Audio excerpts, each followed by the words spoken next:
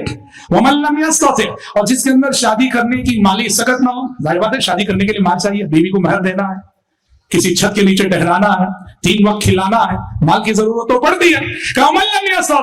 اگر ابھی تمہارے اندر شادی کرنے کی مالی استطاعت نہیں آئی ہے تو علیہ بالصوم، تو اخلاق کی حفاظت کیسے ہو، کردار کی حفاظت کیسی ہو؟ علیہ بالصوم، اس کو چاہیے کہ وہ روزہ رکھے، فإنہ لہ وجاء، اسے کہ روزہ کیا کرتا ہے کہ اس کی خواہشات کو کچل دیتا ہے۔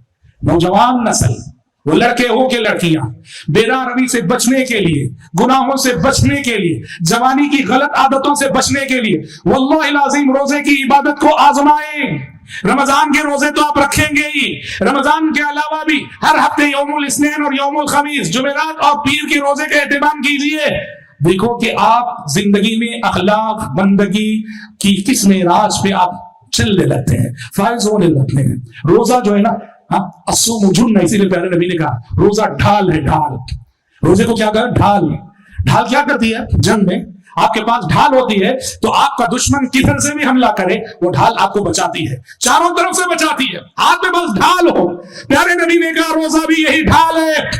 شیطان تم پر حملہ کرنے کے لیے وہ آگے سے بھی آئے گا، وہ پیچھے سے بھی آئے گا، وہ دائیں سے بھی آئے گا، وہ بائیں سے بھی آئے گا، کیونکہ جب وہ دھکارا گیا تھا اس نے اللہ سے کہا تھا ثم لآتینہم من بین ایدیہم ومن خلفہم وعن ایمانہم وعن شمائلہم، اللہ میں تیرے بندوں پر حملہ کروں گا، کہاں سے؟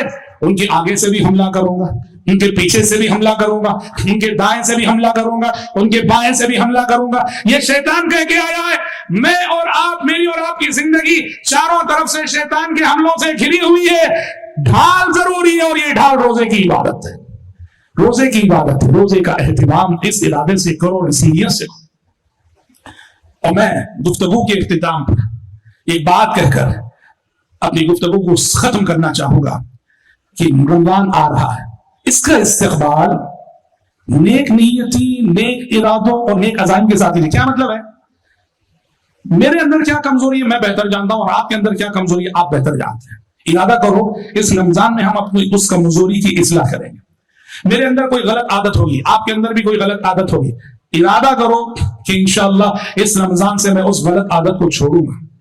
کچھ نیکیاں ہوں گی جو ہمارے اندر نہیں ہوں گی، ارادہ کرو انشاءاللہ وہ نیکیاں ہم اپنی زندگی میں پیدا کریں گے۔ سمجھ رہے ہیں؟ مال کی محبت میں بعض لوگ صدقہ کرنے سے ہاتھ کھینچتے ہیں، مال کی محبت نہیں، مال ہاتھ میں رہنے دو، اسے دل میں جگہ نہ دو۔ مال دل میں رہنے کی چیز نہیں، وہ میل ہے، میل زندگی کا میل ہے، اسے ہاتھ میں رکھو، اسے دل میں جگہ دے دو گے نا تو اس دل سے اللہ کی محبت چلی جائے گی، دین کی محبت چلی جائے گی۔ اس لیے اپنے اندر ایک غیر معمولی تبدیلی۔ اچھا دیکھیے لوگ الحمدللہ جیسے ہم نے کہا تقریر کے شروع میں، رمضان میں واقعی لوگ بدلنے کی کوشش کرتے ہیں۔ مسئلہ یہ ہوتا ہے کہ رمضان بعد اس کا کنٹینیوشن نہیں ہوتا، یہ مسئلہ۔ کیا دلیل بدلتے ہیں؟ ہمارے وہ بہت سارے بھائی جو بیڑی سگریٹ پینے کے عادی ہوتے ہیں، دیکھو ماشاءاللہ رمضان میں فجر سے لے کر مغرب تک صبر کرتے ہیں۔ ایسے چین اسموکرز جن کو ہر 10 منٹ میں ایک سگریٹ چاہیے، ہر 15 منٹ میں ایک بیڑی چاہیے، ماشاءاللہ اتنا صبر کرتے ہیں کہ فجر سے لے کر مغرب تک ماشاءاللہ پیے بنے رہتے ہیں۔ مطلب کیا ہے کہ ضرورت آپ کے عزم کی ہے، ضرورت آپ کے ارادے کی ہے۔ آپ ارادہ کرو تو ہر ناممکن ممکن ہو سکتا ہے۔ یہ اور بات ہے کہ ہمارے یہ بھائی جو فجر سے لے کر مغرب تک صبر کرتے ہیں بیڑی کے مسئلے میں، ان میں سے بعض یہ غلطی کرتے ہیں کہ افطار بیڑی سے کرتے ہیں۔ سمجھ لیں؟ لا حول ولا قوت الا باللہ، یہ نہیں ہونا چاہیے۔ تو بہرحال وقت ختم ہو رہا ہے، میں اپنی گفتگو کو بھی ختم کرتے ہوئے اللہ رب العزت سے دعا کرتا ہوں کہ آج اس اسٹیج سے علماء کرام نے جو جو قیمتی باتیں کہی ہیں، سب سے پہلے ہم دعا کرتے ہیں کہ اللہ ہماری اس مجلس کو قبول فرمائے، اللہم آمین۔ اور آنے والا رمضان اللہ میرے لیے اور آپ کے لیے ہماری زندگیوں کا انقلابی رمضان بنائے۔ اور روزے کی عبادت سے، رمضان کی عبادتوں سے جو جو سبق ہمیں حاصل کرنے چاہیے، اللہ رب العزت ہماری اور آپ کی زندگی کو ان اسباب سے معمور فرما دے۔ اللہم آمین، وصلی اللہ وسلم علی خیر خلقہ محمد وآلہ وصحبہ اجمعین، والسلام علیکم ورحمۃ اللہ وبرکاتہ۔